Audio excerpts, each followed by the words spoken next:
Today we are continuing the further part of refraction. So that is refraction through the spherical surface. So last class ವರೆಗೂ ನಾವು TI ವರೆಗೂ stop ಮಾಡಿದ್ವಿ. So ಮುಂದಿನ part refraction at spherical surface. And here we are going to derive the relation between radius of curvature of a spherical mirror, object distance u, and image distance v. Okay, so usually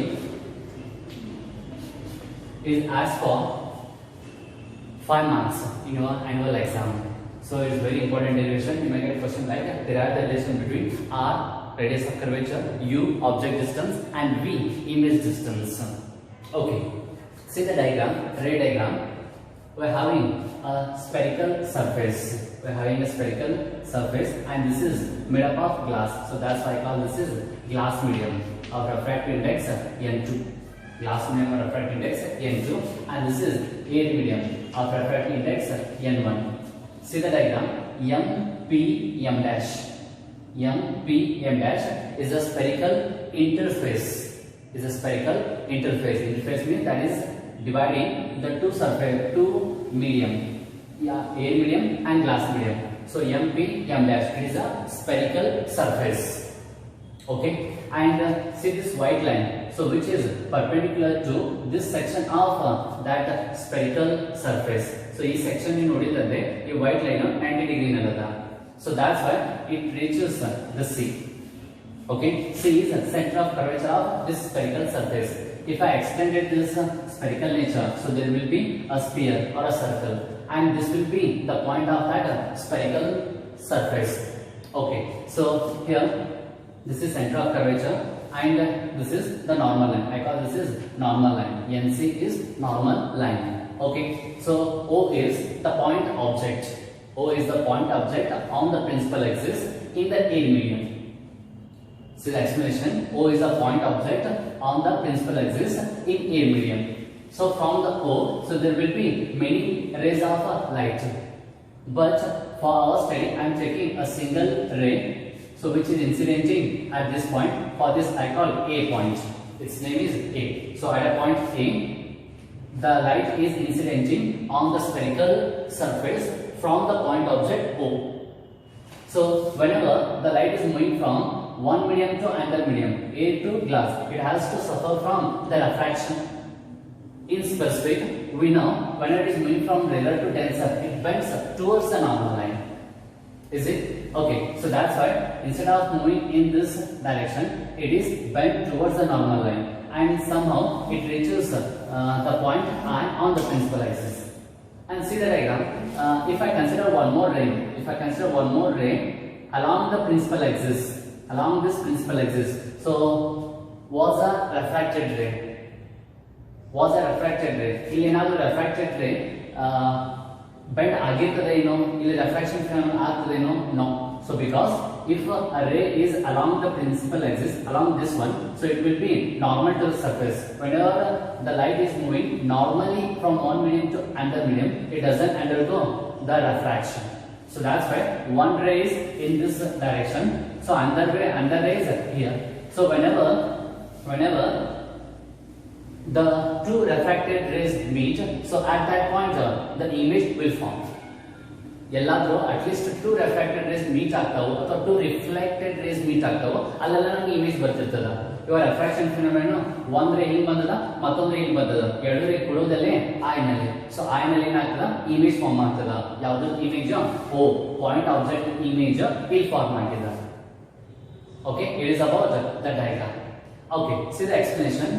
PC. So P is the midpoint. Here it is midpoint. Okay, so PC. C is center of curvature. So from P to C, I call radius of curvature. Radius of curvature, and its symbol is capital R. And I take it as a positive distance. So why I have to take it as a positive distance? Because the incident ray in this direction, and our direction of measurement is also in the same direction as that of incident ray. So that's why R is positive. Okay, next object distance PO, from P to O, object distance, and see our measurement is 1 2 3 4 like this. So it is in the direction, it is in opposite direction to the incident ray. So that's why it is negative. U is object distance with a negative sign. It's a sign convention. And Pi from P to I. So I have to measure in this direction like this.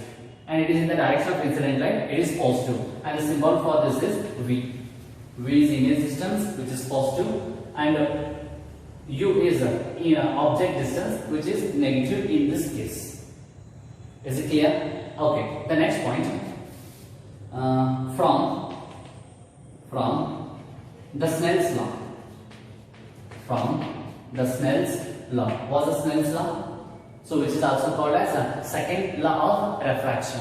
The ratio of sine of angle of incidence to the sine of angle of refraction is always constant, which is the refractive index of that given medium. Okay, so this is sine I divided by sine R is equal to n to 1.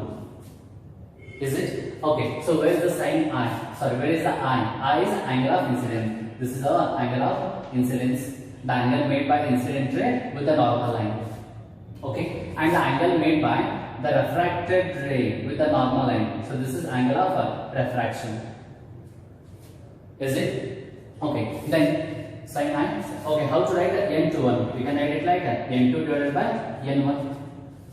And I can write n2 sine I equal to,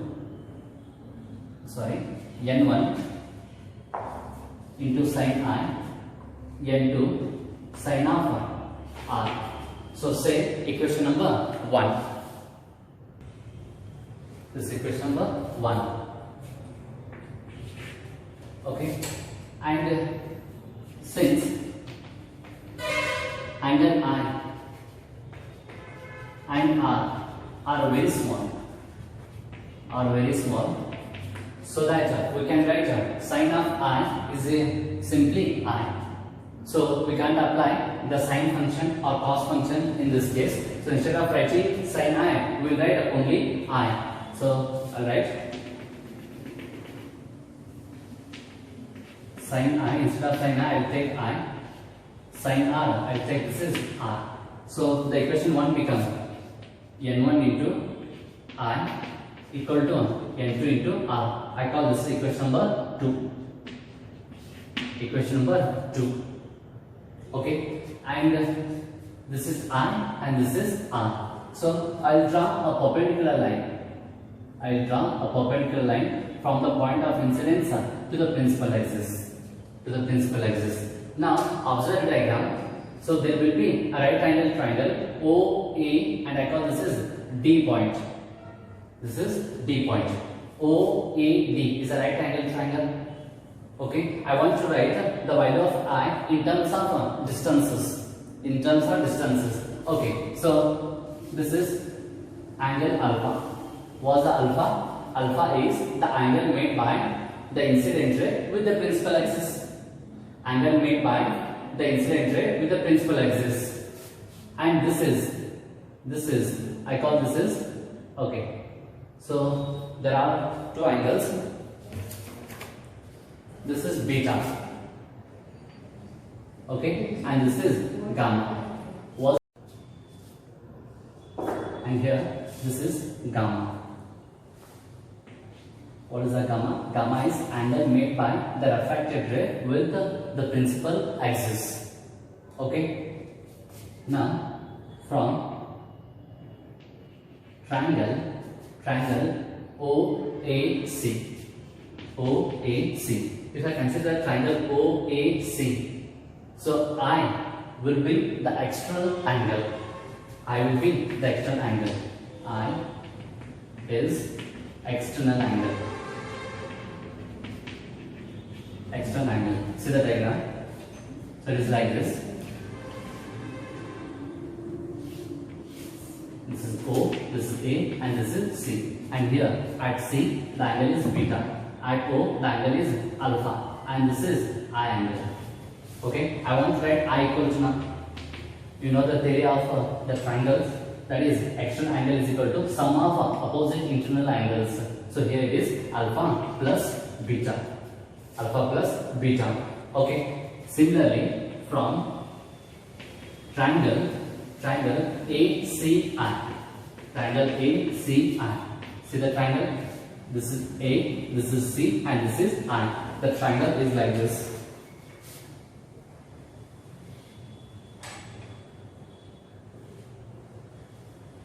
Like this. Now, this is beta, and this is R, and this is gamma, and this is beta, and A point, C point, and I point. A point, C point, I point. A, C, I. Here this is beta, this is gamma, and this is R. I want to write beta equal to. I write beta equal to. In our equation, beta is an external angle now. So beta is external angle. Okay, and beta is equal to R plus gamma.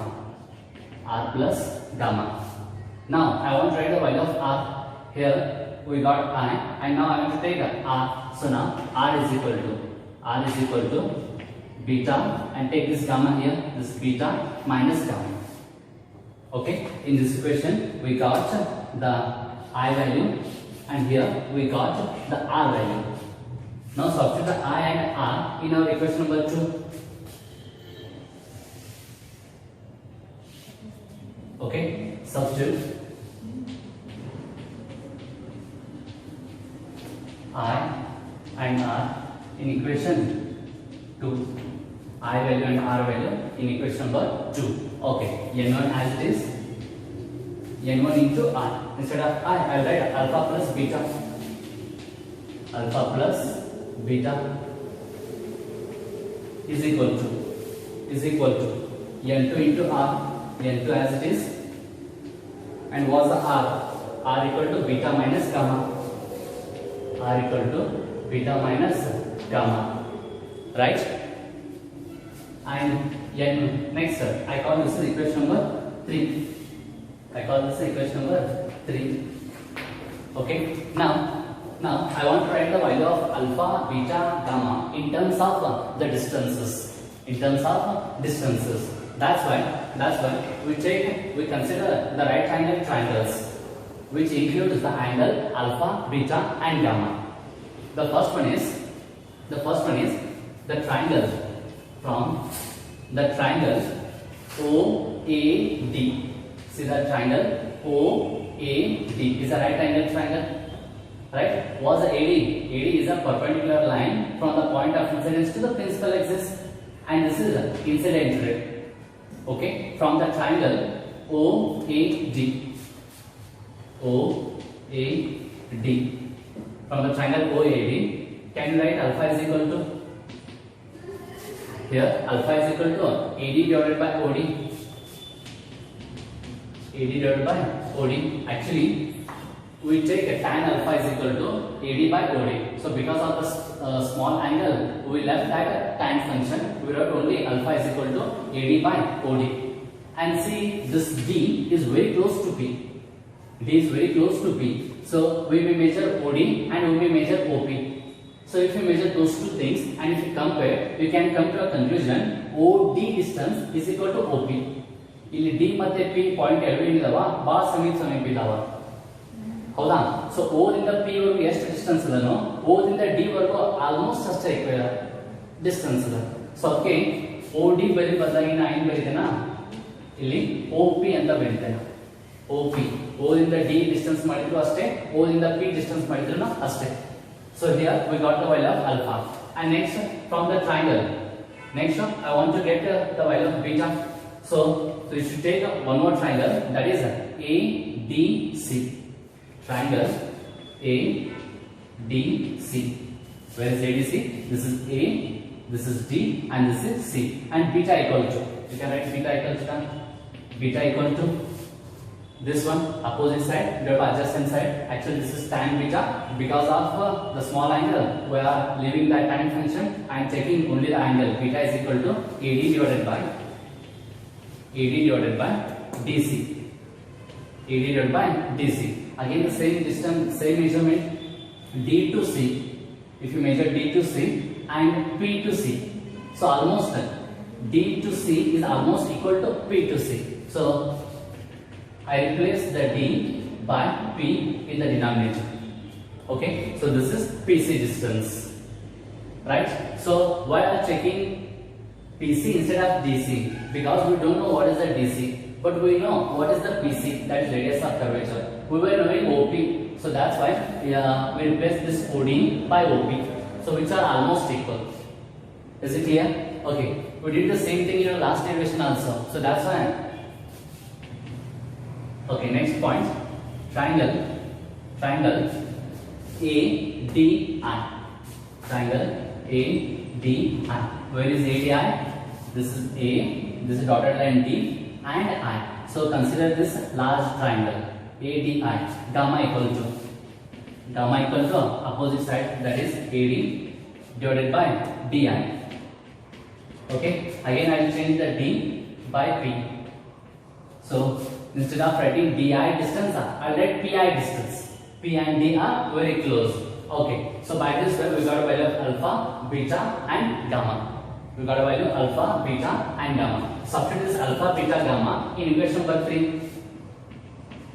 Substitute alpha, beta and gamma in equation 3. In equation number 3 here.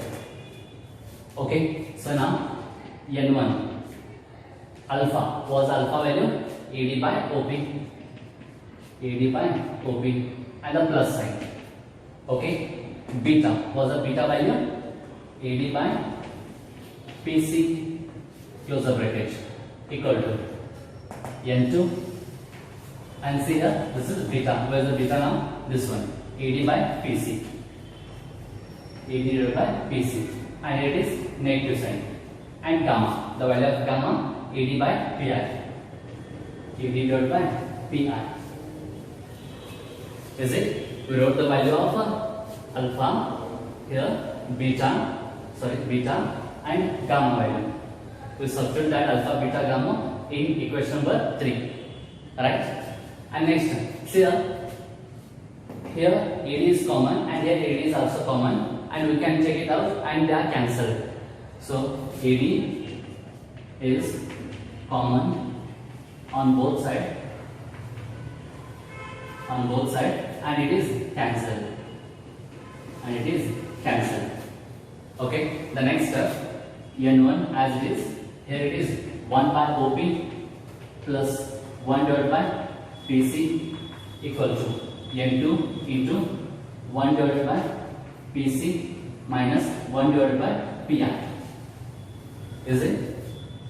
Next step, multiply the N1 divided by OP, plus N1 divided by PC equal to N2 divided by PC minus N2 divided by PI. What I did, I multiplied the N1 to these terms and N2 to these terms. Okay, then substitute the value of OP, PC and PI. Here we have given the name for OP as object distance minus u, and PC is the radius of curvature. We will substitute one by one. Okay, see here N1 as it is divided by OP or PO.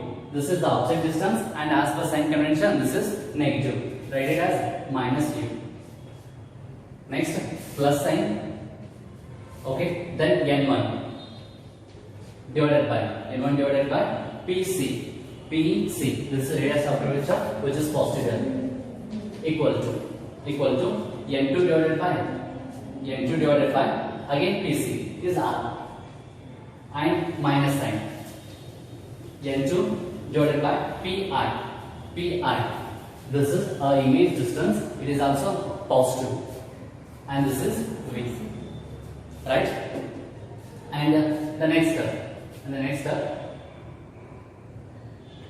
N1 divided by U with a negative sign, N1 by U with a negative sign, and take R terms one side and remaining terms another side. Here it is R and it is R. So shift this R to the right hand side. Okay, and take this here. This is minus N2 by V.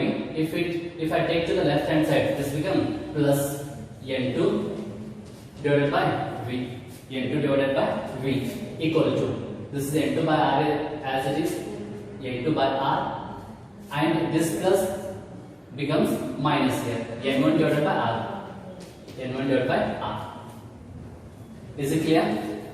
Okay, first I will write n2 by v, which is positive here, n2 by v minus n1 divided by u equal to here the denominators are same, that is r, okay, and n2 minus n1, n2 minus n1. This is the final equation. This is the final equation. We can say this is the relation between u, v and r for a refracting, for a spherical surface. Okay, object distance, sorry, image distance, object distance, and radius of curvature. And this is n2, n1. Okay, once I repeat, n2 by v minus n1 by u is equal to n2 minus n1 divided by r. So it's a very important result, and it will be useful for the next derivation, which is lens maker's formula, and we may get a problems on this formula. So how to remind this equation? So here I will give a trick. n2, where is the n2? This one, and this is the glass medium where the image forms. Okay, I may write it like RF image space divided by image distance. V is image distance from here. This is where, right? V is image distance. RF image space divided by image distance minus RF object space. Where is n1? This is n1 where the object is placed. So Ri of object space divided by object distance equal to image space, Ri of image space minus Ri of object space divided by radius of curvature. ಇದನ್ನ ನೆನಪಿಟ್ಕೋಬೇಕಾ? Image ಅಲ್ಲಿರೋದು refractive index divided by image distance, object ಅಲ್ಲಿರೋ refractive index divided by object distance equal to image Ri of image space minus Ri of object space divided by radius of curvature. Okay, so we can note this one.